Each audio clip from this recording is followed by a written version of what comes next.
We're moving on to Lucy now. So Lucy is the Deputy Director of Development and People from Hills, and their Chief Executive, Sarah Wren, is a very important part of our board, and we're very grateful for the time that she gives us. So off you go, Lucy. Brilliant. Thank you so much. And it's been absolutely brilliant so far. It's quite hard to follow all of these incredible speakers that have been on, but I'll do my best. So hello everyone. My name's Lucy and I work for Hills, Health and Independent Living Support. We're a charitable social enterprise that provides Meals on Wheels services across Hertfordshire, Hampshire and West Sussex. So in the last financial year, we supported around 10,000 meals clients and delivered nearly 800,000 meals. So we are serious about tackling malnutrition. And it's so great to be here at the 7th annual Malnutrition Awareness Week event. Thank you to everyone who's organised this, in particular Sophie, who is sharing my slides. Thank you, Sophie. And next slide, please. So just quickly on the learning outcomes for this presentation. Firstly, it's really just to recognise the impact of malnutrition on the individual and also on the wider health and care sector. I think we've heard a lot about this today, and most of you who will be watching this will know a lot more than me about this, so you won't spend too long. But there are so many fantastic studies being done and so much incredible data demonstrating that this is a major health issue, but sadly it's not always translating into actions by policymakers, and it's not supporting the people at greatest risk. So to provide a bit of light and hope, we'd like to talk about some of the solutions that are being practiced in the community and focus on services such as Meals on Wheels and how we can help people stay healthy, happy and independent for as long as possible. Next slide, please. Okay, some more statistics just to get us started. I'm sure most of you will know these or will have seen them in earlier presentations. But malnutrition costs the health service and care millions of pounds each year through avoidable hospital admissions, and also causes so much suffering and heartache for older people and their loved ones. Most malnutrition cases affect people living at home and in the community, and these are also the cases that are hardest to spot early on. Often it's only when people get admitted to clinical settings that they are identified as being malnourished, and then it can sometimes be too late to have a real impact on their health and to reverse any damage that's already been caused. Next slide, please. If you can keep clicking until... Thank you. I think one more click should do it. Or a few more clicks. Thanks. Perfect. As Beatrice was saying earlier, malnutrition is not just about losing weight. It can cause a whole range of wider health issues, increased frailty, greater likelihood of falls, loss of muscle mass. All these things can have such a detrimental effect on people's quality of life and can also lead to a greater likelihood of developing illnesses. It prevents the body from fighting off infections and recovering from infections. So it really does have a massive impact on how people feel and how independent they are in their day-to-day lives. These are issues that I'm sure all of you are aware of, but these are also issues that we're seeing every day when we go out to our Meals on Wheels clients. Next slide, please. Again, a few more clicks. Thank you. So one of the biggest challenges probably in fighting malnutrition is that the causes can be multiple. They could be medical, they can be physical, they can be social, and all of these causes need different solutions to really have an impact. But the good thing is there is preventative support and treatments, and some of them can be quite simple if they're done at the right time. So we've talked quite a bit about poor dentition and oral health. There can be some incredibly complex medical issues there, but there can also be simple solutions, such as signposting someone to the right place to get help to get the right fitting dentures or to get treatment to reduce pain in their teeth so they can actually eat. Similarly, isolation and loneliness can be tackled through befriending services or just helping someone getting out and about in the community and finding out what's available to them. And issues relating to motivation, low mood, carer overwhelm, these are all issues that can be tackled with some temporary relief and support. So, for example, in Hertfordshire, bereavement is an eligibility criteria for people to receive subsidised Meals on Wheels. And that's because the county council recognises that people can need that bit of extra help, that bit of extra social interaction to get them through major traumatic life events and to get them back on their feet and able to look after themselves again. Next slide, please. So again, I'm not going to dwell too much on this slide, but just to point out some of the fantastic data that is available. A lot of it is on the Malnutrition Task Force website. Malnutrition does have serious implications for the individual, but it really does cost the sector a lot. And both of these impacts can be reduced through early intervention and the right support at the right time. Next slide, please. Thank you. So I guess the question is, what can we do about it? As we've said a few times already, early intervention is key. So we are at Hills incredibly fortunate to be able to work with dietitians and academics at various institutions over the years who've helped us to evaluate the impact of our services, in particular our nutrition and wellbeing service, which I'll talk about in a bit more detail later on. But essentially that offers tailored advice and support to our Meals on Wheels clients, especially those who have been identified as at risk by our drivers themselves or their loved ones. So of the people flagged to us as needing nutrition support, one of the studies showed that around 44% were deemed to be malnourished. So that's using the MUST screening tool. And 75% were frail using the Prisma tool. So that means they're all at greater risk of falls, injury, ill health, and many other mood issues.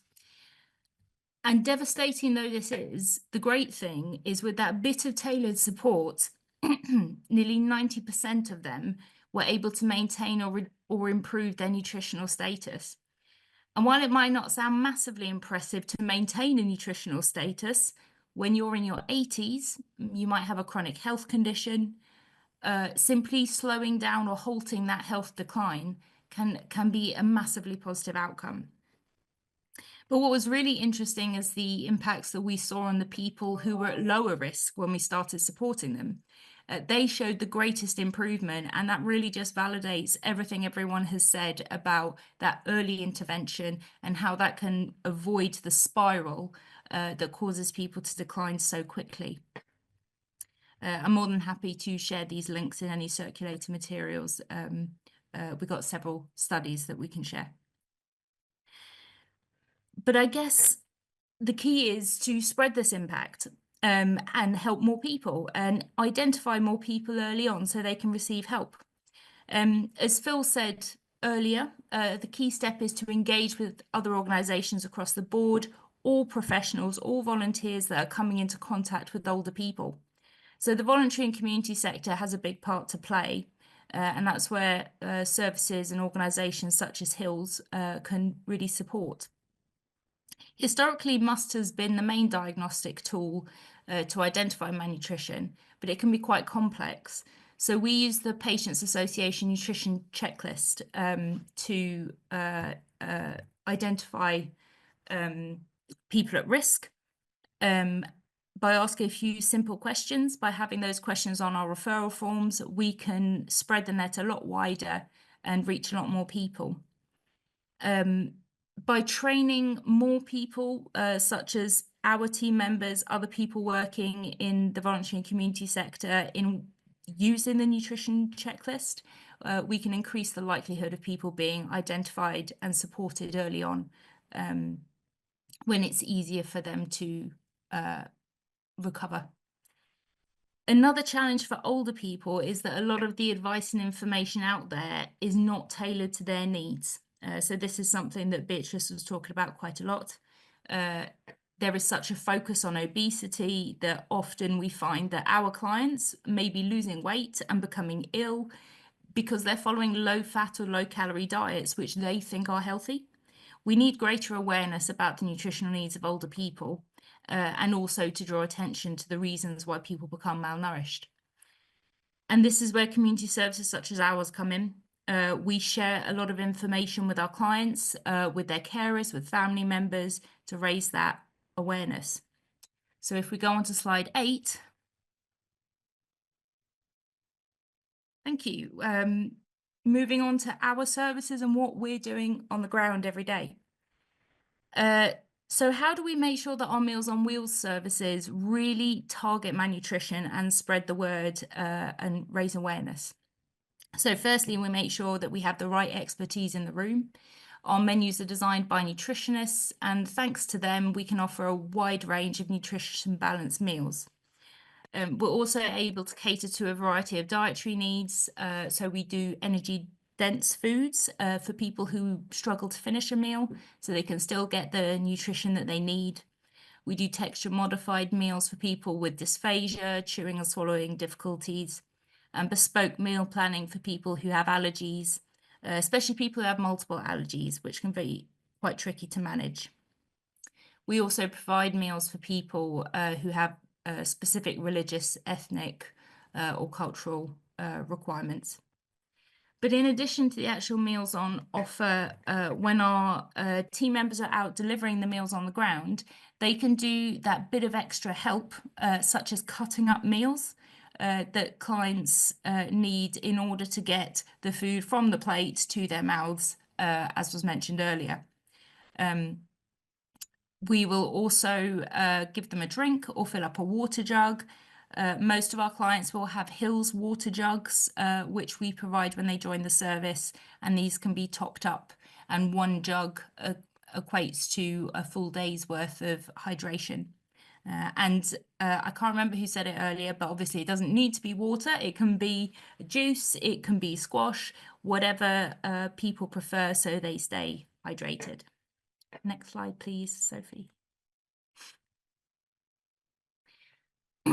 So in addition to Meals on Wheels, our clients can get extra support to eat well and maintain a healthy weight by joining our nutrition and wellbeing service. So clients or their carers can speak to our team over the phone. Our team members will generally go through the nutrition checklist and a few other questions to do a holistic assessment of what the individual's challenges are and what help might be useful, and then immediately signpost them to other services or send some of our tailored resources to them depending on what their needs are. We can also change the meals that they receive and do some of that bespoke meal planning. So if someone has particular likes, dislikes, allergies, or other requirements, we can make sure they get the food that they need in the way they need it. For higher risk clients, they can also receive a more in-depth conversation in the home with someone face-to-face, which can be easier for some people to actually communicate and build that trust. So our nutrition and wellbeing visitors will see people in their homes and take them through that longer assessment process. They may be given nutrition boost snack packs. So these are provided at no extra charge, and they contain tasty snacks that the client actually likes and is able to choose from to help them increase their nutritional intake. Next slide, please. And this is just an example of one of our nutrition booklets. So this particular one, Eating for Good Health, is more general, but it is nutrition advice tailored to older people, which is unlike most of the advice out there, unless you know where to look. This is sent out to all of our Meals on Wheels clients when they join the service. And we have, again, more tailored resources for people on our nutrition wellbeing support program, or who contact us and just say they want some extra advice. Next slide, please. So as mentioned previously, we've done a lot of work with colleagues in academia to evaluate the impact of these interventions, in particular our nutrition and wellbeing service.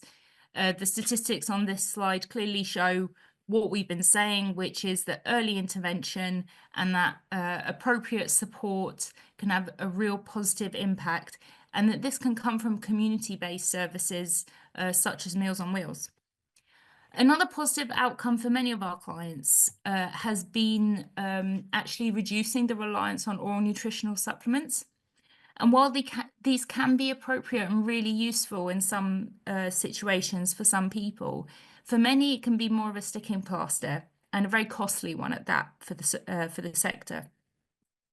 It can mask the root causes of malnutrition and only provide a temporary solution. For example, if someone's malnourished because they're feeling isolated and lonely, we need to target the isolation and loneliness as well as the malnutrition in order to provide a long-lasting solution for them. Next slide, please. So we've talked a lot about statistics, impacts on the sector and things like that, but really it's about the individuals. So just to bring us back to the people at the centre of everything that we've been talking about today, we've included a story from Rona and Mary, which personally I find incredibly inspirational. So Rona's been caring for Mary for her entire life. Mary lives with cerebral palsy and also the impacts of childhood polio. So she needs quite a bit of care and support. Unfortunately, in 2017, Rona was admitted into hospital with an incredibly painful spinal fracture. And she stayed in hospital for quite some time and lost a lot of weight during the process. In fact, when she came out, she only weighed about 6 stone, which is really not a lot. And she was very weak. Her main priority was getting back to supporting and caring for Mary, and she was really worried that they would both end up in care settings, whereas they wanted to stay at home, and she was worried that they might be separated. Thankfully, she started receiving Meals on Wheels from Hills, and she also got onto our nutrition wellbeing support program. And with help from our team, she was able to put on the weight that she'd lost and also regain her strength so that she could continue living at home with Mary. And to this day, they both still receive Meals on Wheels. They don't receive them every day because some days they actually are able and want to cook together, which is lovely. But when they do have Meals on Wheels, they also get to have a chat with the drivers who they get to know or who they've known for a long time now. And it's a real highlight of their day to have a chat. Next slide, please. So in addition to supporting people in their homes, we also work with care homes in Hertfordshire to train their staff in good nutrition and the correct use of must. So this is really so that people don't slip through the cracks and they're all receiving the support they need to stay healthy. This is a free service for the care homes, and staff can train in person or online. And that's particularly useful for people who might be on night shifts and unavailable for the face-to-face training sessions.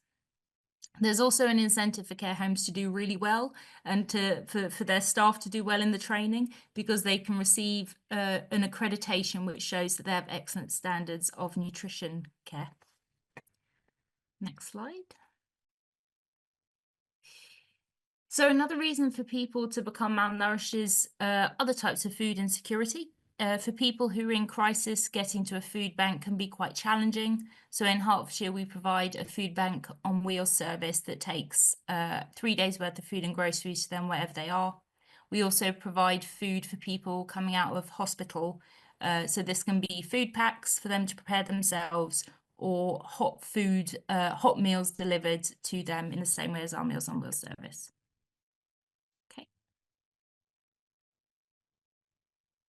And these last couple of slides, I won't go through them in any detail. Just thought it'd be useful to include a summary of our services. As in Hertfordshire, we provide non-meal services that also contribute to fighting malnutrition, but by targeting things like social isolation. And thank you everyone for listening. I'm more than happy for you to contact me. I can send my email address through. So yeah, please do get in touch. Thank you, Lucy. That was really good because we know how much Hills help so many people and how it's quite a struggle to care for all the people that need the help. And it's getting worse, isn't it? More and more people need your help. And I think you're right about early intervention to avoid that spiral of care. And we have to raise the awareness of what people should be eating as they age. And you're right, it's not out there, but we're trying. Thank you. So thank you very much indeed.